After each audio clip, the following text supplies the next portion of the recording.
इतफानी का केस इमरान खान और बुशरा बीबी की सज़ाएं कलअदम, अदालत का बरी करने का हुक्म। रवां साल 3 फरवरी को इस्लामाबाद के सिविल जज कुदरतुल्लाह ने बानी पीटीआई इमरान खान और बुशरा बीबी को 7-7 साल कैद सुनाई थी। इमरान खान और बुशरा बीबी के इद्दत केस में सज़ाओं के खिलाफ अपीलों पर आज जज अफजल वजूका ने फैसला सुनाया। अदालत ने मुख्तसर फैसला सुनाते हुए दोनों की सज़ाएं कलअदम करार दे दी और बरी करने का हुक्म दिया।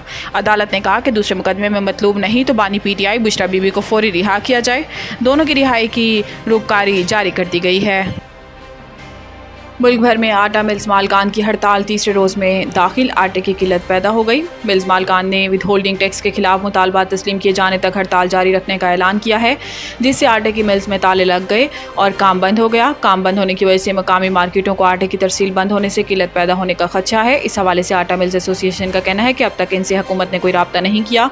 दूसरी जानिब मुल्क के दीगर शहरों की तरह कोयटा समेत बलूचिस्तान भर में तमाम फ्लोर मिल्स बंद हैं। गंदम की पिसाई बंद होने से मार्केट में आटा सप्लाई रुक गई है। कोयटा शहर के तमाम फ्लोर मिल से आटे की पिसाई और सप्लाई मुअत्तल होने के बाद आटे की कीमतें 200 से 1000 रुपये तक का इजाफा हो गया। इधर फ्लोर मिल्स की हड़ताल के असरात खाने पीने के होटलों और तंदूर वालों पर भी पड़ना शुरू हो गए।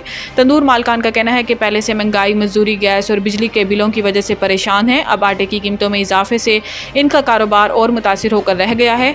ऐसे में रोटी की कीमतें बढ़ाने पर मजबूर हैं। इधर चेयरमैन FBR ने कहा कि आटा मिल्स मालकान की सेल्स दस्तावेजी हो जाएगी, जिसकी वजह से इनमें डर और खौफ है। आटा मिल वाले अरबों कमाते हैं, इसलिए इन पर टैक्स बढ़ाया है।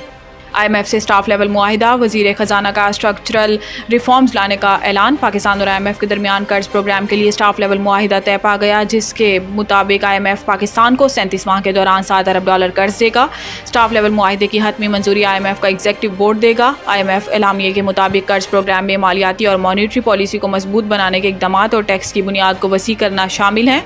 इस हवाले से वज़ीर ख़जाना मोहम्मद औरंगज़ेब ने अपने एक बयान में कहा कि IMF प्रोग्राम से पाकिस्तान में मैक्रो इकनॉमिक काम लाने में मदद मिलेगी। वज़ीर ख़जाना का कहना है कि IMF के प्रोग्राम के तहत हमें स्ट्रक्चरल रिफॉर्म्स यकीनी बनाने की ज़रूरत है। पब्लिक फाइनेंस, तवानाई और हुकूमती इदारों के एरियाज़ में इस्तेहकाम लाने की ज़रूरत है। आइंदा सालों में स्ट्रक्चरल रिफॉर्म्स लाएंगे। पंजाब में 14 अगस्त से रियायती कीमत पर सोलर पैनल की फराहमी शुरू करने का ऐलान। मरीम नवाज ने अपने एक बयान में कहा कि 200 यूनिट तक बिजली इस्तेमाल करने वाले 14 अगस्त से मुफ्त सोलर पैनल हासिल कर सकेंगे। इन्होंने मजीद कहा कि 200 से ज़ायद और 500 यूनिट तक बिजली इस्तेमाल करने वालों को सोलर पैनल 10% मुआवजे की अदायगी पर मिलेंगे। वज़ीर आला पंजाब ने कहा कि सोलर पैनल की फराहमी बैंकों के जरिए होगी। सोलर पैनल की फराहमी से बिजली बिल में 40% कमी होगी।